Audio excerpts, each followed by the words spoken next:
Hello everyone, welcome to our new another class.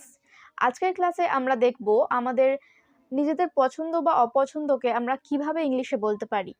আমাদের প্রত্যেকেরই একটা পছন্দ বা অপছন্দ বলে একটা বিষয় রয়েছে, তাই না? তো এই পছন্দ বা অপছন্দকে নিয়ে আমরা যখন ইংলিশে কিছু বলতে চাইবো তখন কিভাবে বলতে পারি বা তখন কিভাবে কথাগুলোকে আমরা বলবো, তো এটা নিয়েই আজকের ক্লাসে আমরা আলোচনা করব। তো সেরকমই কিছু সেন্টেন্স নিয়ে তোমাদের জন্য চলে এসেছি আজকের ক্লাসে। তো চলো দেখা যাক আজকের ক্লাস। তাহলে চলো দেখি প্রথম বাক্যটা কি আছে। প্রথমে আছে আমার পাউরুটি পছন্দ। এই কথাটাকে যদি তুমি ইংলিশে বলতে চাও তাহলে কি বলবে? কথাটাকে এইভাবে বলো, I like bread. I like bread, আমার পাউরুটি পছন্দ। তাহলে বোঝা গেল আমরা ইংলিশে এইভাবে বলতে পারি, আই লাইক ব্রেড। ব্রেড মানে পাউরুটি। ওকে, নেক্সট ওয়ান, আমার নিরামিষ খাবার পছন্দ।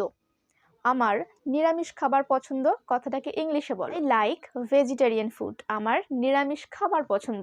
তো এইভাবে তোমরা ইংলিশে কথাটাকে বলতে পারো, আই লাইক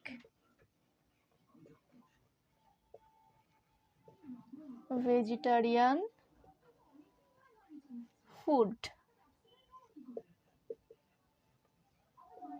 আমার নিরামিষ খাবার পছন্দ। পরের সেন্টেন্স, আমার মাছ খুব পছন্দ। আমার মাছ খুব পছন্দ কথাটাকে ইংলিশে বলো, I really like fish. I really like fish, আমার মাছ খুব পছন্দ। এইভাবে কথাটাকে ইংলিশে বলতে পারো, আই রিয়েলি লাইক ফিশ। তাহলে বোঝা গেল। আমরা পরের সেন্টেন্স দেখব, তার ম্যাগি পছন্দ। তার ম্যাগি পছন্দ কথাটাকে ইংলিশে বলতে চাইছো, তাই তো? তাহলে কথাটাকে বলো, she likes Maggi. She likes Maggi or he likes Maggi. Okay, he কখন বলবো? কোনো পুরুষের সময়, মানে পুরুষের ক্ষেত্রে যখন কথাটা বলতে চাইবো। আর শি কখন বলবো? কোনো মহিলার ক্ষেত্রে। তাহলে আমরা কি বলবো? He or she likes Maggi.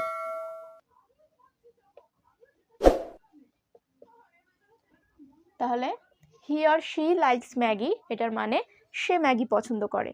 Okay, next one, আমার তেলে ভাজা খাবার পছন্দ না।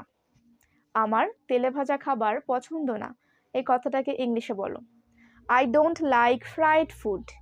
I don't like fried food মানে আমার তেলে ভাজা বা ভাজা খাবার পছন্দ না। এইভাবে বলো, I don't like fried food.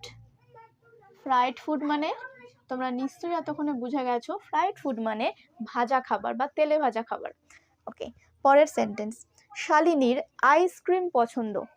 শালিনীর ice cream পছন্দ, তুমি কোনো একজনের পছন্দটাকে বলছো। কথাটাকে ইংলিশে বলো এইভাবে, Shalini likes ice cream. Shalini likes ice cream. Okay, কথাটাকে আমরা বলবো, শালিনী লাইকস আইসক্রিম।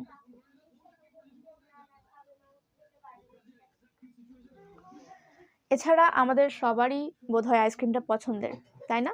ওকে, পরের সেন্টেন্স, আপনার কি চা পছন্দ? কাউকে জিজ্ঞাসা করছো আপনার কি চা পছন্দ বা তোমার কি চা পছন্দ।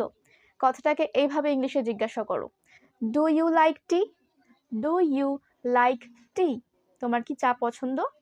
এইভাবে, do you like tea. Okay, next one is, আমার মা বাবার পিৎজা পছন্দ। আমার মা বাবার পিৎজা পছন্দ, my parents like pizza. My parents like pizza, আমার মা বাবার পিৎজা পছন্দ। My parents like pizza. Okay, তাহলে আমরা দেখো কত ইজিলি সেন্টেন্সগুলো মেক করতে পারছি। ওকে, পরের সেন্টেন্স, তোমার কি ভাত পছন্দ? তোমার কি ভাত পছন্দ? Do you like rice. Do you like rice, তোমার কি ভাত পছন্দ? এইভাবে জিজ্ঞাসা করতে পারো। Do you like rice? তো একটা দেখো, একটা ফর্ম তোমরা বুঝে নিলেই কিন্তু এরকম পরবর্তী যে ফর্মগুলো বা পরবর্তী সেন্টেন্সগুলো তোমরা নিজেরাই পারবে। দেখো, তোমার কি ফল পছন্দ? Do you like fruits? Do you like fruits? তোমার কি ফল পছন্দ? দেখো সেম ভাবে হচ্ছে এটা, ডু ইউ লাইক ফ্রুটস? দেখো, ওপরের সেন্টেন্স আর নিচের সেন্টেন্সের মধ্যে কোনো পার্থক্য নেই, শুধু পছন্দের জিনিসের মধ্যে পার্থক্য। বুঝতে পারছো? তো দেখো, এই ছিল আমাদের আজকের ক্লাসের সেন্টেন্স। তো এই পছন্দ বা অপছন্দ নিয়ে তোমরা যদি ইংলিশে কথা বলতে চাও, তাহলে আশা করি তোমাদের মধ্যে আর কোনো সমস্যা রইল না। তো এইভাবে তোমরা ইংলিশে কথাগুলো বলতে পারো আর তোমাদের সামনের ব্যক্তিকে চমকেও দিতে পারো। তাহলে চলো, দেখা হচ্ছে তোমাদের সাথে আমার পরবর্তী ক্লাসে। ততক্ষণ পর্যন্ত অবশ্যই ক্লাসটা প্র্যাকটিস করতে থাকো। Thanks for watching.